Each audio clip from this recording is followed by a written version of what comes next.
అందరికీ నమస్కారాలు. ప్రపంచవ్యాప్తంగా ఉన్నటువంటి తెలుగు శ్రోతలందరికీ కూడా అభినందనలు, శుభాకాంక్షలు తెలియజేస్తూ ఈ మధ్యకాలంలో వికసిత్ భారత్ సంకల్ప యాత్ర దేశవ్యాప్తంగా కూడా బాగా ప్రాచుర్యంలోకి వచ్చినటువంటి ఈ యొక్క అంశం ఏంటి? అసలు ఈ వికసిత్ భారత్ సంకల్ప యాత్ర దీనివల్ల ఎలాంటి ప్రయోజనాలు సమాజంలోని భిన్నమైన వర్గాలకు చేకూరుతాయి? వికసిత్ భారత్ సంకల్ప యాత్ర అన్నప్పుడు మన సంకల్పం అభివృద్ధి చెందిన భారత్. ఇది మోదీ గారి యొక్క లక్ష్యం, వారి సంకల్పం. దేశవ్యాప్తంగా కూడా ప్రజలు, ముఖ్యంగా కేంద్ర ప్రభుత్వ పథకాలు ఏవైతే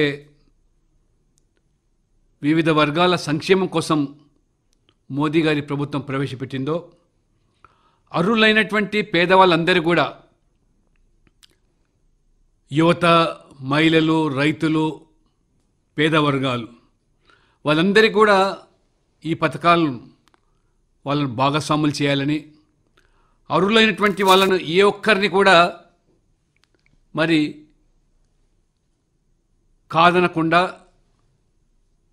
దళారీ పాత్ర లేకుండా, మధ్యవర్తిత లేకుండా నేరుగా పారదర్శకంతో వారికి అందరికీ అందుబాటులో చేయడానికి తీసుకొచ్చినటువంటి కార్యక్రమమే ఈ వికసిత్ భారత్ సంకల్ప యాత్ర. మరి ఇదండి మరి లక్ష్మణ్ గారి మాటల్లో.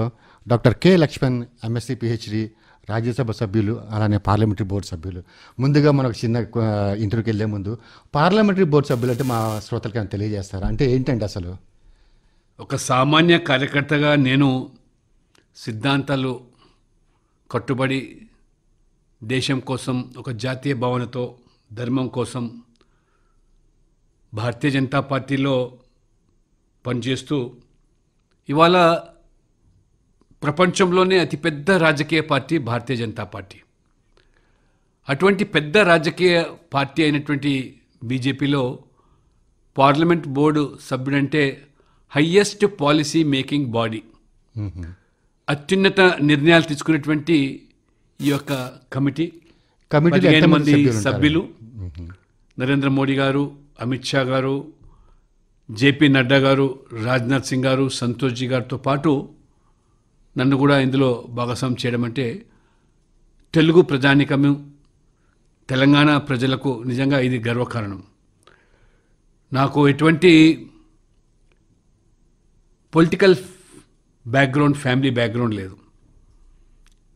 అటువంటి ఒక సామాన్య కార్యకర్తకు ఈ పార్టీ మోదీ గారు గుర్తింపించారంటే ఇది ఒక సంకేతం.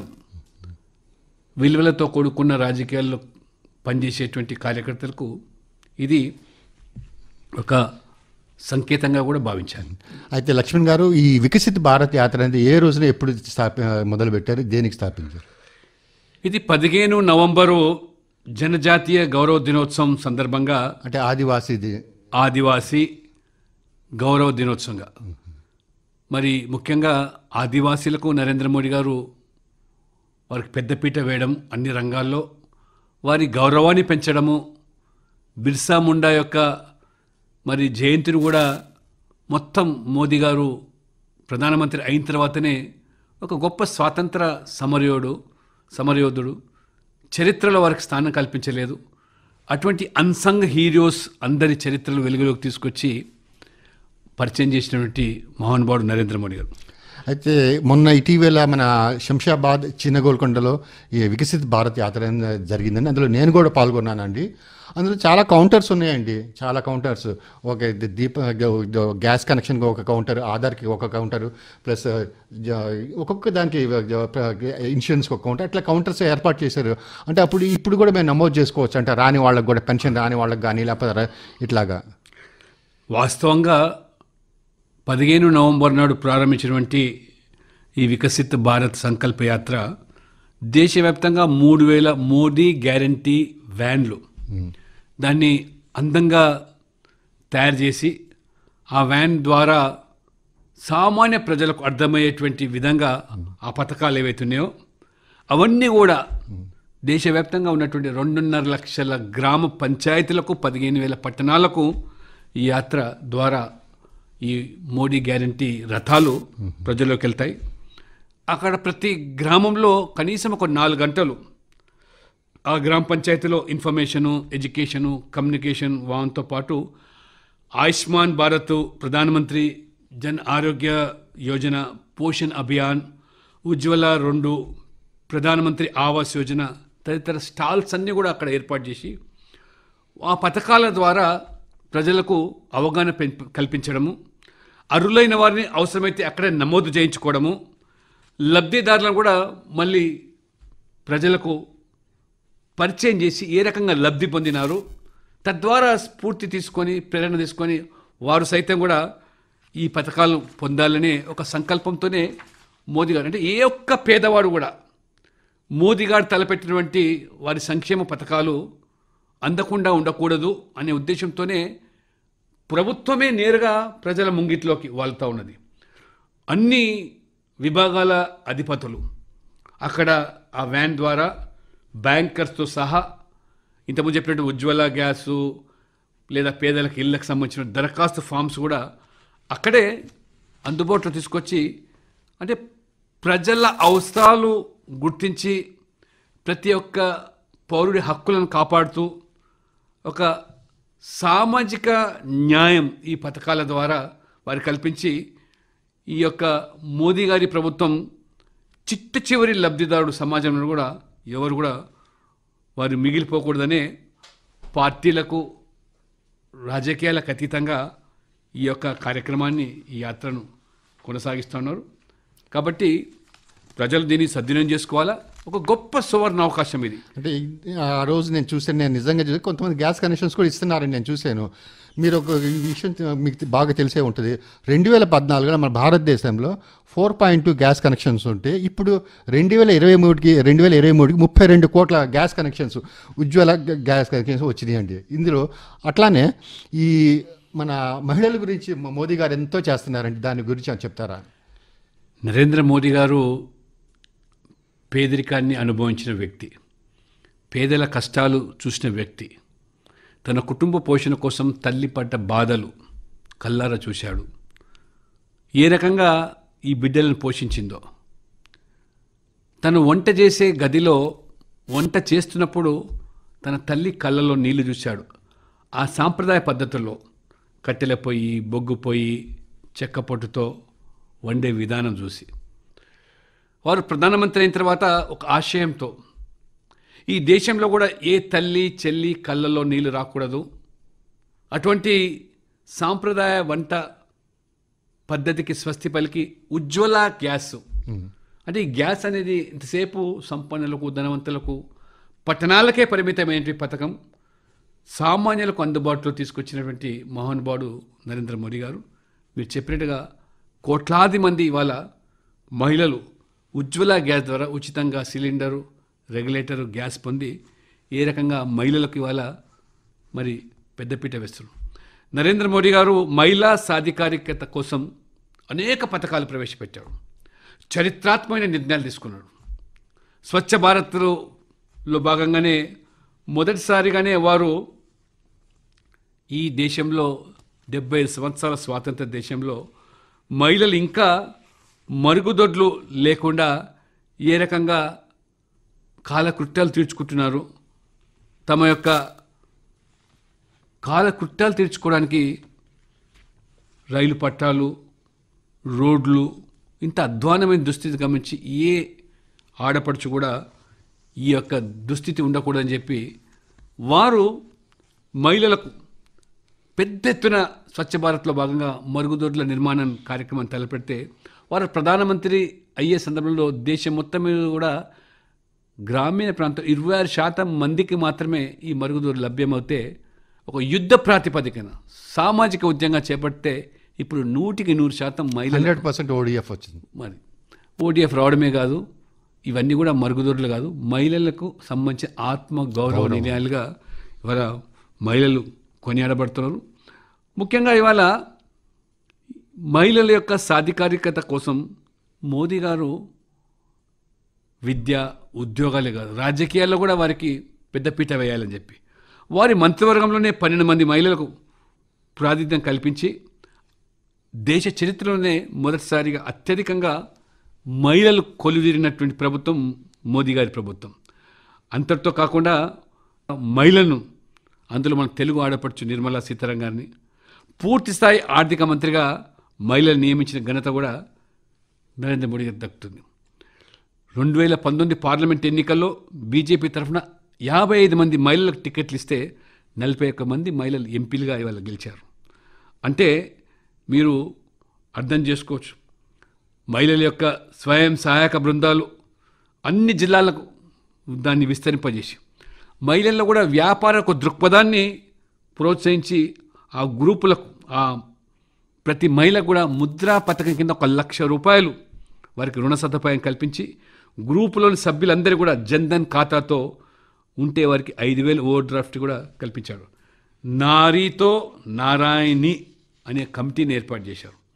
ఈ రకంగా పేద మహిళలకు, గర్భిణీలకు, చిన్నపిల్లలకు కీలకమైన సేవలు అందించే అంగన్వాడీ కార్యకర్తలకు, ఆశా వర్కర్లకు కూడా వారి గౌరవ వేతనాన్ని పెంచి, దాంతోపాటు మహిళలకు ముఖ్యంగా మొదటిసారిగా చట్టసభలో కూడా 33% రిజర్వేషన్లు కల్పించి మహిళలకు పెద్దపీట వేశాడు. మహిళలు వంటింటికి పరిమితం కాకూడదు, మరి ఇవాళ రక్షణ విభాగంలో కూడా ఇవాళ ఏ రకంగా మహిళలు యుద్ధ విమానాలు నడిపించే స్థాయికి తీసుకెళ్లారు. చంద్రయాన్ 3లో కూడా మహిళలు ఇవాళ ఉన్నారంటే అది నరేంద్ర మోడీ గారు. ఒక్క నిమిషం అండి, గత ప్రభుత్వంలో కూడా సోనియా గాంధీ గారు మహిళ అయ్యి ఉండి మరి యూపీఏ నేతృత్వంలో ఉన్నారు, అప్పుడు వాళ్ళు ఎందుకు చేయలేకపోయారండి?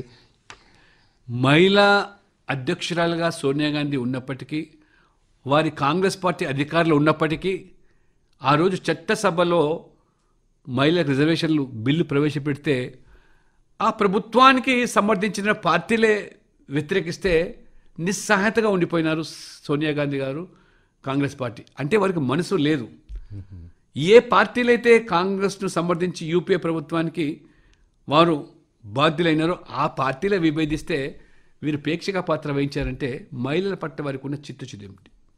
అదే నరేంద్ర మోడీ గారు ఏ పార్టీలైతే వ్యతిరేకించాయో ఆ పార్టీలను ఒప్పించి మెప్పించి అన్ని పార్టీల యొక్క మద్దతుతో దాదాపు ఏకగ్రీవంగా లోక్సభలో 2 మాత్రమే, అది మజ్లిసు, రాజ్యసభలో ఏకగ్రీవంగా. అంటే ఎంత గొప్ప మనస్తత్వం! ఏ రకంగా కాంగ్రెస్ పార్టీని ఏ ఆర్జేడీ, సమాజ్వాదీ పార్టీలు వ్యతిరేకించాయో ఆ పార్టీల ద్వారా కూడా సానుకూలంగా ఓటు వేయించారంటే మరి మోదీ గారి నాయకత్వానికి, ఆ ప్రతిభకు అది ఆ ఘనత వారికే దక్కుతుంది.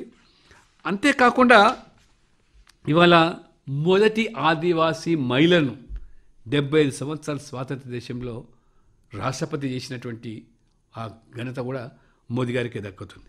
ఈ రకంగా గర్భిణీ స్త్రీలు ఉద్యోగినులైతే అంతకుముందు ప్రసూతి స్త్రీలు 12 వారాలు మాత్రమే.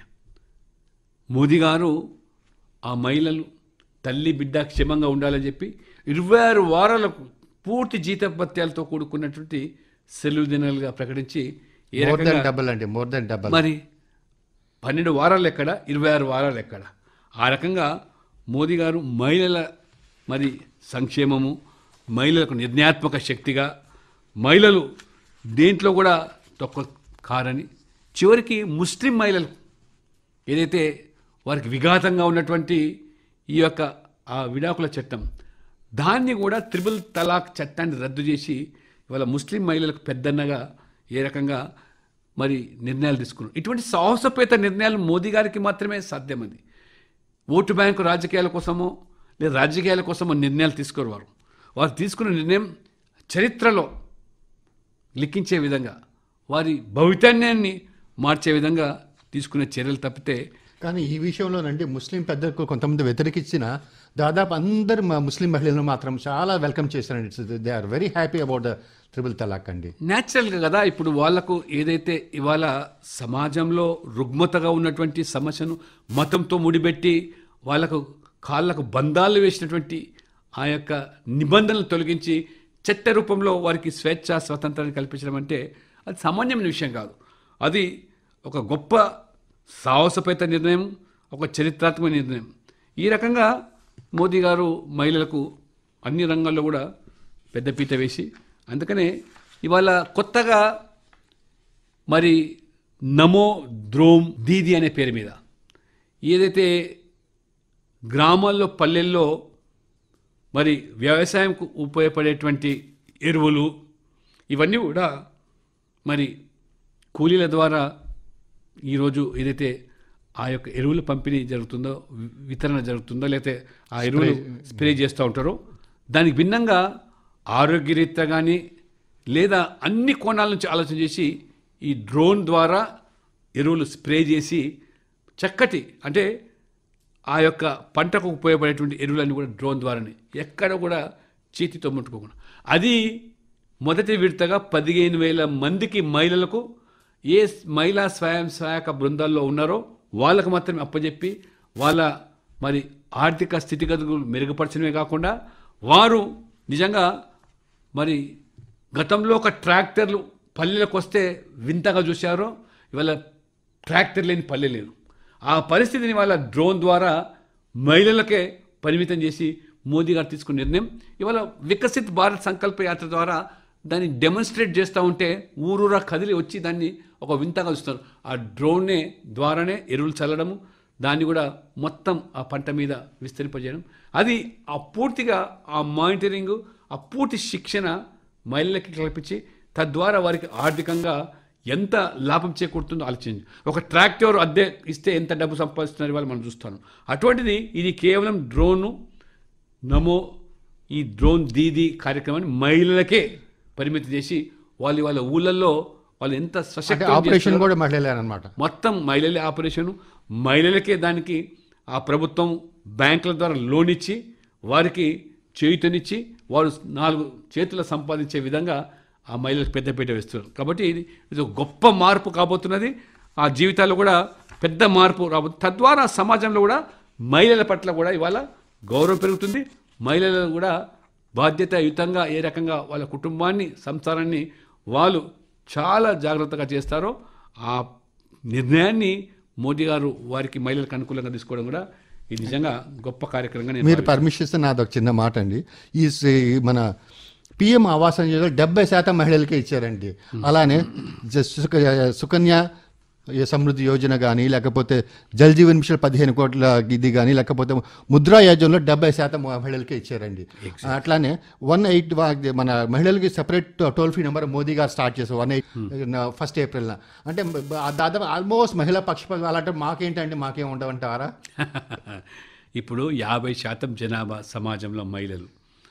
గత పాలకులు ప్రభుత్వాలు పూర్తిగా మహిళలను విస్మరిస్తే, మహిళలు మీరు వంటింటికే పరిమితం అని చెప్పి వారు భావిస్తే, మోదీ గారు వంటింటి కాదు, వారు గడప దాటి కాల్పు బయట పెడితే అన్ని రంగాల్లో రాణిస్తారని చెప్పి నిరూపిస్తున్నారు. ఇంతకుముందు చెప్పిన నేను ఏ రకంగా చంద్రయాన్ 3లో కూడా మహిళ ఉండడం, ఇవాళ యుద్ధ విమానాలు మహిళలు నడిపించడం, కాబట్టి ఎందులో తక్కువ కాదని చెప్పి వారు నిరూపిస్తున్నారు. కాబట్టి వాళ్ళ సామర్థ్యాన్ని గుర్తించి గౌరవించి మహిళలకు ఇవాళ పెద్దపీట వేయడం కాకుండా మీరు చెప్పినట్టుగా ఇవాళ 4 కోట్ల మందికి పేదవాళ్లకు ఇల్లు కట్టిస్తే 4 కోట్ల మందికి ఈ 10 సంవత్సరాలు సామాన్యం కాదండి. ఇవాళ మన తెలంగాణ జనాభానే 4 కోట్లు అంటే ఒక కోటి ఇల్లు అంటే 4 కోట్ల జనాభా అంటే ఇటువంటి 4 తెలంగాణలు సృష్టించినట్టుగా.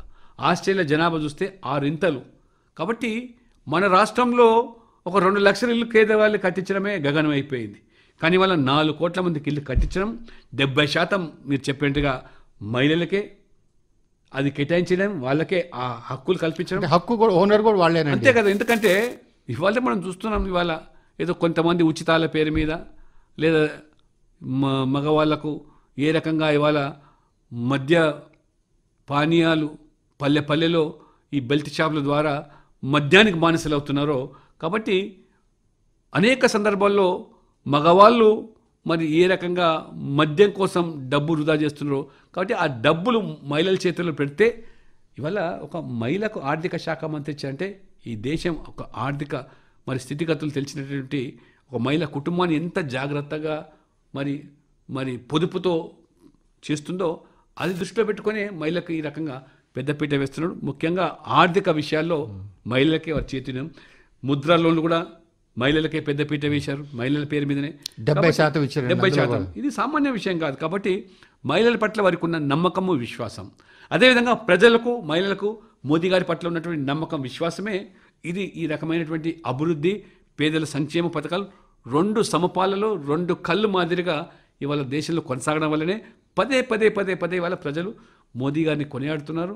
ఇవాళ విస్తుపోతున్నారు. ఈ మోదీ గ్యారంటీ రథాలు ఊళ్ళలో తిరుగుతున్నాం, ఇన్ని పథకాలు మా కోసం పెట్టారా, మాకు చెప్పేవారు లేరే, ఈ ప్రభుత్వాలు మాకు సహకరిస్తలేవే అని వాళ్ళ స్థానికంగా పంచాయతీలో కానీ మున్సిపాలిటీలో కానీ ఈ పథకాలు చూసి విస్తుపోతున్నారు. చాలామంది వాళ్ళ ప్రధానమంత్రి విశ్వకర్మ యోజన అండి మొదటిసారిగా దాదాపు 15,000 కోట్ల రూపాయలతో 35 లక్షల మందికి దోహదపడే విశ్వకర్మ అంటే ఇవాళ కమ్మరి, కుమ్మరి, వడ్రంగి, చాకలి, మంగలి, బోయ ఈ రకంగా ఈ వృత్తులతో కూడుకున్నటువంటి ప్రతి పల్లెల్లో కూడా ఈ కుల వృత్తుల మీద ఆధారపడి ఉండే సమాజం వల్లనే పల్లెలు విరాజిల్లుతున్నాయి.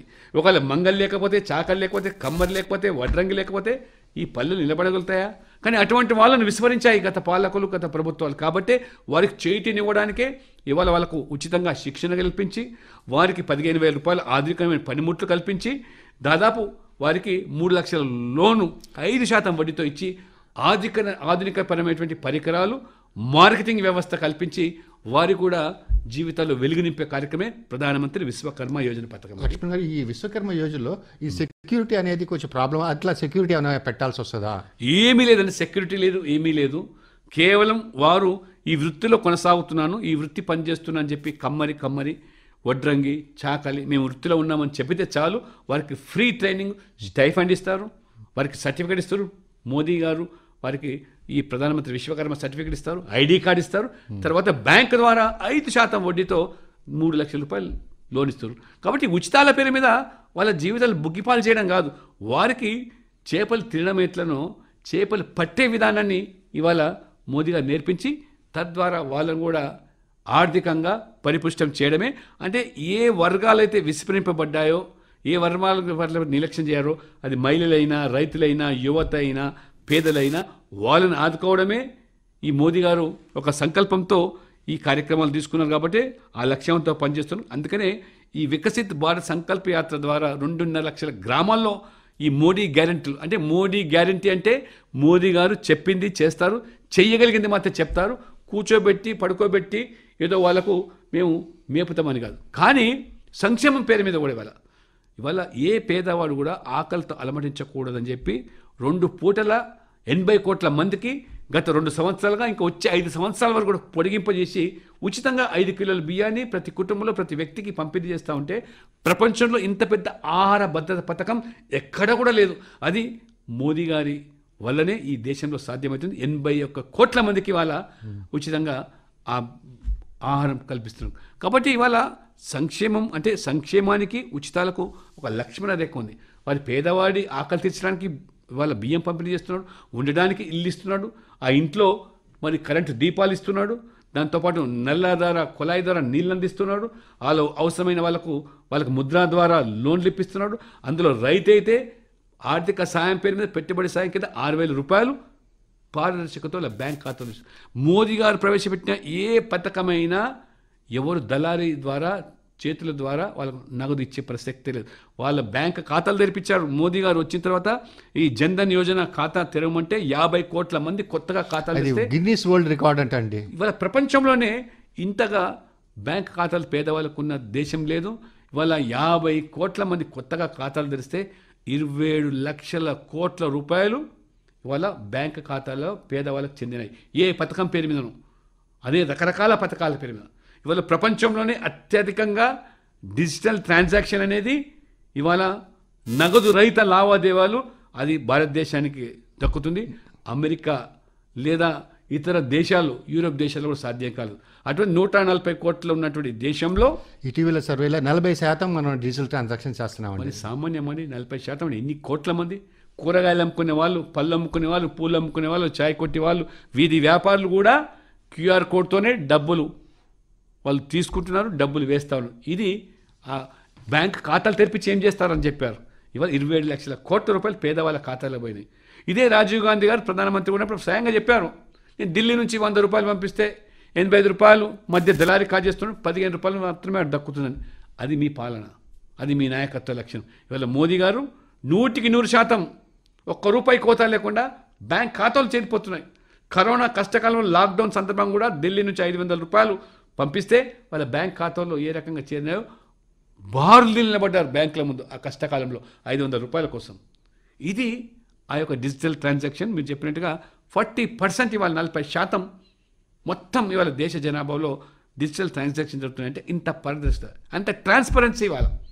ఇది మోదీ గారు. అందుకనే అవినీతి రహిత ప్రభుత్వం, అవినీతి రహిత పాలన, జీరో టాలరెన్స్ ఆన్ కరప్షన్ అని పదే పదే పదే మోదీ గారు చెప్తా ఉన్నారు, చెప్పింది చేస్తూ ఉన్నారు. ఏ రకంగా ఇవాళ నోట్ల కట్టలు, పాముల పుట్టల నుంచి 100 కోట్లు నగదు రూపంలో బయటపడుతున్నాయో మీరు కళ్ళారా చూస్తారు. ఒరిస్సాలో ఇటీవల ఆ రకంగా రాజకీయాలు అడ్డం పెట్టుకొని ఏ రకమైన అక్రమ సంపాదనకు పాల్పడుతున్నారో ప్రజలు ఇవాళ గమనిస్తున్నారు. కాబట్టి అది సహించలేక, అది జీర్ణించుకోలేకనే వీళ్ళందరూ కలిసి మోదీ గారిని ఓడించాలి, మోదీ గారిని మరొకసారి గెలవకూడదు అని కూటములు ఏర్పాటు చేస్తున్నారే. ఈ అవినీతి పరుల కూటాలు, ఈ కులపరమైన కూటాలు, లేదా ఈ యొక్క మరి ఈ మోదీ గారిని విభేదించడానికి ఎటువంటి ఎజెండా లేకుండా చేసే ప్రయత్నాలు మొత్తం 140 కోట్ల ప్రజలు తిప్పికొడతారు. అదే మోదీ గారికి ఉన్న భరోసా. ఈ వర్గాల భరోసా మీదనే వారు మూడోసారి కూడా ముచ్చటగా మళ్ళీ ప్రధానమంత్రి అవకాశం ఉన్నది. తెలంగాణ అభివృద్ధి కూడా ఎన్ని రకాలుగా ఇవాళ మోదీ గారు తెలంగాణలో మహిళలకు ఇంతకుముందు చెప్పినట్టు ఉజ్వల గ్యాస్ నుంచి దాదాపు 12 లక్షల మందికి ఇవాళ ఉజ్వల గ్యాస్ కింద, అదే రకంగా తెలంగాణలో కూడా 2.5 లక్షల మందికి పేదవాళ్ళ ఇళ్ల నిర్మాణం కోసం సహాయపడ్డారు. తాగునీటి రక్షణ కోసం కుళాయి ద్వారా 54 లక్షల మందికి వారు కుళాయి ద్వారా, నల్లా ద్వారా నీళ్లు కల్పిస్తున్నారు. ఈ రకంగా మోదీ గారు తెలంగాణ కూడా దాదాపు ఈ ప్రధానమంత్రి ఆయుష్మాన్ భారత్ పథకంలో 75 లక్షల మందికి ఇవాళ ఆయుష్మాన్ కార్డులు పంపిణీ చేశారు. అదే రకంగా PM భారతీయ జన ఔషధి పరియోజన పేరు మీద బయట మందుల షాపుల్లో 100 రూపాయలకు దొరికేది 20 రూపాయలకు 30 రూపాయలకు లభ్యమవుతుంది. అంటే సరసమైన ధరలో ఆ నాణ్యమైన మందులు ఇవాళ తెలంగాణలో 186 దుకాణాలు ఇవాళ ఏర్పాటు చేశారు. ఖచ్చితంగా అక్కడ కూడా ఇంకా పెరిగేదానికి అవకాశం ఉంది. పేదలకు, సీనియర్ సిటిజన్ కూడా ఉపయోగపడుతుంది. లక్ష్మణ్ గారు మొన్న చిన్న గోల్కొండలో మన దీనికి వెళ్ళానని చెప్పాను కదండి. ఆ రోజు టీవీ స్క్రీన్లో విశాల్ అనే అతను మీరట్ నుండి just because of Ayushman Bharat వలన మా అమ్మని బతికించుకున్నాను అనేది టీవీలో చెప్పే వాళ్ళకి ఉన్నట్టుండి అక్కడ ఉన్న జనాలందరూ అది ఆయుష్మాన్ భారత్ కార్డుకే వెళ్ళారండి. మన దేశంలో అయితే 28 కోట్ల ఆయుష్మాన్ భారత్ కార్డులు ఉన్నాయండి. అందులో ఇప్పుడు దాకా 6 కోట్ల మంది ట్రీట్ అయ్యారు. దాదాపు 2 లక్షల పైన హాస్పిటల్స్ ఉన్నాయండి. అట్లనే మన మెడికల్ కాలేజ్ చూసినట్టయితే 2014లో 641 ఉన్నాయండి మెడికల్ కాలేజ్ 2014లో. అదే 2023లో 1341 మెడికల్ కాలేజెస్, అంటే డబుల్ 210% ఇంక్రీజ్ అయినాయండి మెడికల్ కాలేజెస్. 70 సంవత్సరాలు కట్టలేని 10 సంవత్సరాలు కట్టాడంటే ఇది డెవలప్మెంట్. అట్లానే మెడికల్ సీట్లు చూసినట్టయితే 2014లో 82,533 ఉన్నాయండి. ఇప్పుడు ప్రస్తుతం మన భారతదేశంలో 1,80,000 మెడికల్ సీట్లు, అంటే 220% పెరిగిందండి. 220% పెరిగిందండి. అంటే వైద్య సదుపాయాలు సామాన్యుడికి, పేదవాడికి, పల్లెల్లో వాళ్ళందరికీ అందుబాటులో తీసుకోవాలంటే డాక్టర్లు పెరగాలి. కాబట్టి వాళ్ళ అటువంటి మెడికల్ కాలేజ్ ఓపెన్ చేస్తున్నారు, మెడికల్ సీట్స్ పెంచారు. సీట్స్ పెరిగిందంటే కూడా మీరు ఆశ్చర్యపోతారు. SC, ST, BCలో కూడా ఆ రిజర్వేషన్ ప్రకారంగా వాళ్ళు కూడా డాక్టర్లు అయితే ఏ రకంగా వాళ్ళ కుటుంబాలు బాగుపడతాయి, ఏ రకంగా వాళ్ళ యొక్క మరి సమాజంలో వాళ్ళ గుర్తింపు పెరుగుతుంది, గౌరవం పెరుగుతుందో మీరు ఆలోచించండి. ఇది మోదీ గారి యొక్క దూరదృష్టి. ఒక విజనరీ లీడర్ మాత్రమే చేయగలుగుతాడు. అందుకనే ప్రతిసారి మేము అదే చెప్తూ ఉంటాం, Modiji always thinks of next generation, he never thinks of next elections. కాబట్టి ముందస్తు ఎన్నికల కోసమో, ముందొచ్చే ఎన్నికల కోసం మోదీ గారు ప్రయత్నించారు. ముందు తరాల భవిష్యత్తు కోసం ఇవాళ వారి యొక్క ఆలోచనతో పెట్టుబడులన్నీ కూడా అభివృద్ధి మీద, సంక్షేమం కోసమే. పంపిణీ ఉచితాలు, ఈ సంపదనంతా కూడా ఈ దోచిపెట్టేదాన్ని కార్యక్రమం మోదీ గారు ఏం తలపెట్టారు. మీరు చెప్పారు ఇంతకుముందు తెలంగాణ విషయంలో కూడా. మీరు ఆలోచన చేయండి, వాళ్ళ ఎంత గర్వంగా మనం ఒక గిరిజన విశ్వవిద్యాలయాన్ని తెలంగాణ ఏర్పాటు చేయడమే కాకుండా ఆదివాసీ దేవతలైనటువంటి సమ్మక్క సారలక్క పేరు మీద సమ్మక్క సారక్క విశ్వవిద్యాలయం ఇవ్వాలి. అంటే గిరిజనుల ఆరాధ్య దైవంగా భావించేటువంటి ఏ రకంగా వారు వీరోచితంగా ఆనాడు పోరాటం చేసి ఇవాళ వారు త్యాగం చేశారో అటువంటి ఆ యొక్క తల్లి బిడ్డలు సమ్మక్క సారక్కల పేరు మీద బ్రహ్మాండమైన జాతర జరుగుతుంది, మేడారం జాతర. అది ఒక కుంభమేళాగా జరిగేటువంటిది. అటువంటి దేవతల పేరు మీద ఇవాళ గిరిజనుల యొక్క సంస్కృతి, గిరిజనుల యొక్క సాంప్రదాయాలు, గిరిజనుల యొక్క కళలు ఇవాళ ఆ విశ్వవిద్యాలయంలో ప్రవేశపెట్టి గిరిజనులకు ఏ రకంగా జీవితంలో వాళ్ళు మెరుగుపరుస్తున్నారు. పసుపు రైతులు ఎవరైతే మరి ఇవాళ నిజామాబాదు, ఆర్మూరా ప్రాంతాల్లో ఆ పసుపు రైతులు పండించే పంటకు గిట్టుబాటు ధర లేదనో, లేకపోతే మాకు సరైన మార్కెట్ వ్యవస్థ లేదు, మా కోరిక అని చెప్తే ఇవాళ మొదటిసారిగా 70 సంవత్సరాల పసుపు రైతుల కోసం పసుపు బోర్డును ఏర్పాటు చేసినటువంటి ఆ చరిత్ర మోదీ గారు. అది చిరకాల కనుక నేను నిజామాబాద్లో 10 ఏళ్ళు credit goes to our honourable MP Arvind గారు ప్రయత్నం చేశారు, కృషి చేశారు. మోదీ గారు తెలంగాణ రైతుల గురించి, పసుపు రైతుల గురించి, అక్కడ ఉండే చెరుకు రైతుల కోసం కూడా ప్రత్యేక ఆలోచన చేస్తాను. కాబట్టి ఇదే కాదు, రైల్వేస్లో ఆంధ్రప్రదేశ్ ఉమ్మడి రాష్ట్రంగా ఉన్నప్పుడు ఆ ప్రభుత్వాలు గతంలో ఎక్కువ అంటే 800 కోట్ల బడ్జెట్ ఇచ్చారు ఆ రోజు ఆ ఉమ్మడి రాష్ట్రం కోసం. కానీ ఇవాళ మోదీ గారు వచ్చిన తర్వాత ఇవాళ బీజేపీ ప్రభుత్వం లేదు రాష్ట్రంలో, పెద్ద సంఖ్యలో ఎమ్మెల్యేలు అయినా తెలంగాణ ప్రజల ప్రయోజనాల దృష్ట్యా తెలంగాణ రాష్ట్రానికి మాత్రమే 4400 కోట్లు రైల్వే బడ్జెట్, స్వాతంత్రం తర్వాత హయ్యెస్ట్ బడ్జెట్ అలొకేషన్ ఇవాళ తెలంగాణకు మోదీ గారికి ప్రభుత్వానికి దక్కింది. అంతేకాదు సికింద్రాబాద్ రైల్వే స్టేషన్, ఆ యొక్క రైల్వే స్టేషను ప్రపంచ స్థాయిలో అత్యంత ఆధునీకరణ చేసి ఆ రకంగా గొప్ప రైల్వే స్టేషన్గా తీర్చిదిద్దడానికి 750 కోట్లతో ఆ రైల్వే స్టేషన్ పూర్తిగా మళ్ళీ పునర్నిర్మాణం చేస్తూ ఉన్నారు. అదే రకంగా ఇవాళ వరంగల్లో ఒక రైల్వే వ్యాగన్ ఫ్యాక్టరీ ఏర్పాటు చేసి ఏ రకంగా ఇవాళ 500 కోట్ల బడ్జెట్తో ఇవాళ ఆదుకుంటున్నాడు. ఒకవైపు ఉపాధి, ఒకవైపు అభివృద్ధి. రామగుండం ఎరువుల కర్మాగారం మూతపడ్డది మీ హయాంలో, కాంగ్రెస్ హయాంలో. ఆ మూతపడ్డ పరిశ్రమను ఇవాళ తెరిపించడానికి 6,000 కోట్ల రూపాయలు ఖర్చు పెట్టి దాదాపు 3,000 మందికి ఉద్యోగ సదుపాయాలు కల్పించడమే కాకుండా రైతులకు, తెలంగాణ రైతులే కాదు, ఆంధ్రప్రదేశ్ రైతులే కాదు, దక్షిణాదిన వ్యవసాయం చేసే రైతులందరూ కూడా సరిపోవు ఎరువులు తయారు చేసే కర్మాగారాన్ని ఇవాళ మళ్ళీ నిర్మాణం చేశారంటే దానిని కూడా రాజకీయం చేశారు. అంటే ఇంత గొప్ప కార్యక్రమాలు, ఇంత అభివృద్ధికి పెద్దపీట తెలంగాణలో కూడా వేస్తూ ఉంటే ఇంకా మీరు దేశం ఏ రకంగా ఉత్తరప్రదేశ్ చూడండి. ఇవాళ ఒక బీమారు రాష్ట్రంగా ఉండేటువంటి ఉత్తరప్రదేశ్ ఇవాళ దేశంలోనే ఇవాళ సెకండ్ హయ్యెస్ట్ ఎకనామిక్ స్టేట్గా, అంటే ఆర్థికంగా పురోగతి చెందినటువంటి రాష్ట్రంగా ఇవాళ. అక్కడ మాఫియాల సామ్రాజ్యం, అటువంటి మాఫియాని కట్టడి చేసి ఆ ప్రభుత్వ ఆస్తులు కొల్లగొట్టిన వాళ్ళని మొత్తం మళ్ళీ తిరిగి స్వాధీనం చేసుకొని శాంతి భద్రతతో ఈజ్ ఆఫ్ డూయింగ్ బిజినెస్ కానివ్వండి, వ్యాపారం సజావుగా చేసుకోవడానికి అక్కడ సదుపాయాలు కల్పించడం కానీ, గొప్పగా కాశీ కారిడార్ నిర్మాణం కానివ్వండి. ఇప్పుడు ఈ జనవరి 22వ తేదీ నాడు భవ్యమైనటువంటి రామ మందిరం ఇవాళ హిందువుల మనోభావాలు కాపాడే రీతిలో ప్రపంచవ్యాప్తంగా వారు కన్న కలలు 500 సంవత్సరాలుగా జరుగుతున్న పోరాటానికి ఇవాళ మోదీ గారు చొరవతోని ఒక భవ్యమైనటువంటి ఆలయం నిర్మాణం కాబోతుంది. రాముడి విగ్రహాన్ని కూడా జనవరి 22 విగ్రహ ప్రతిష్టపన కూడా జరుగుతుంది. నేను నా దగ్గర కొంచెం డేటా ఉంది లక్ష్మణ్ గారు. 2013-14లో మన paddy minimum supporting price MSP అంటాము, అది 1310 రూపాయలు ఉన్నది. అదే వచ్చి మన 2022-23 అంటే 21,183, అంటే 67% పెరిగిందండి. అంటే with in short span of 7 yearsలో, 7 ఏళ్లలోనే 67%. అట్లా గోధుమలకి 1400 ఉంటే ఇప్పుడు గోధుమలకి దాదాపుగా 2300 అయింది, అంటే దాదాపుగా 70% పెరిగింది. అట్లానే ఐఐటీస్ తీసుకున్నట్టయితే 2014లో 9 ఐఐటీస్ ఉన్నాయండి. అంటే ఇప్పుడు మన 2023లో 25 ఐఐటీస్ ఉన్నాయి, అంటే దాదాపు 280% పెరిగింది ఐఐటీ చదువుకునే వాళ్ళు. ఐఐఎమ్స్ చూసుకుంటే 2014లో 13 ఉన్నాయండి, మరి 2023కి వచ్చేకి 20 అయినాయి, అంటే 150% పెరిగింది. AIIMS all India institute of AIIMS తీసుకుంటే మన బీబీ నగర్తో పాటు కలిపి చూస్తే అప్పట్లో 8 ఉండేయండి 2014లో. ఇప్పుడు 123 ఎయిమ్స్ అయినాయి అండి. మరి ఎవరంటారండి, ఎందుకంటున్నారు మరి మోడీ మెడిసిన్ ఎక్స్పైర్ అయింది అట్లా ఎందుకని అంటున్నారండి? ఇటీవల వాళ్ళ స్థాయి మర్చిపోయి దిగజారుడు మాటలు తప్పితే మోదీ అంటే ఈ రకమైన డెవలప్మెంటు, ఈ రకమైనటువంటి మ్యాన్ ఆఫ్ డెవలపింగ్ ఇండియా అనేటువంటి అవార్డు పొందారు. ప్రపంచం మొత్తం ఇవాళ గర్విస్తూ ఉన్నారు. ఈజ్ అవర్ హీరో అంటున్నారు, గ్లోబల్ లీడర్ అంటున్నారు, ఈజ్ మై హీరో అంటున్నారు. అటువంటి వాళ్ళ ఖ్యాతి అయితే వీళ్ళు జీర్ణించుకోలేకపోతున్నారు.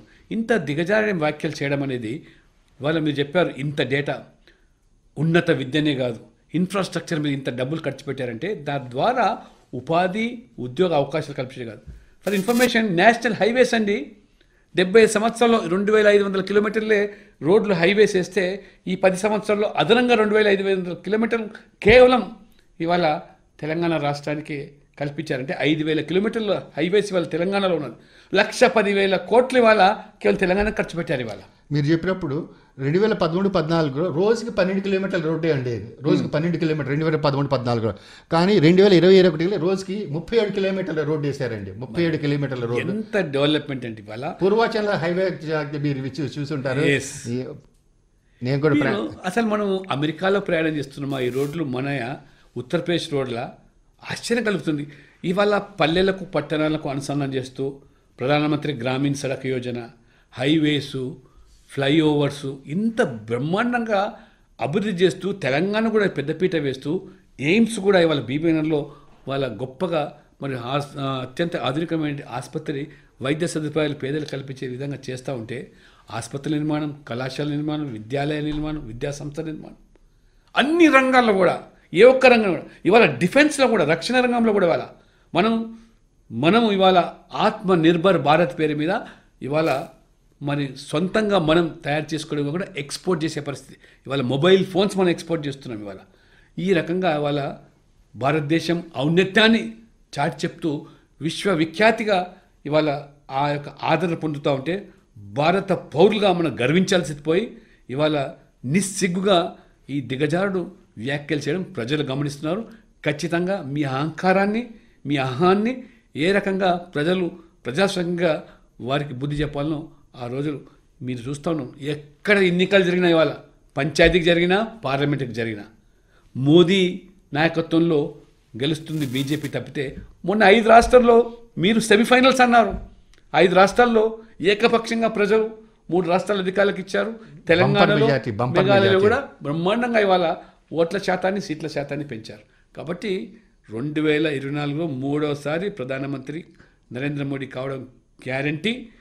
తద్వారా 3rd లార్జెస్ట్ ఎకనామిక్ కంట్రీ అంటే 3వ అతిపెద్ద ఆర్థిక దేశంగా తీర్చిదిద్దేది ఇది మోదీ గ్యారంటీ అని చెప్పి కూడా మేము ఖచ్చితంగా చెప్పగలుగుతాం.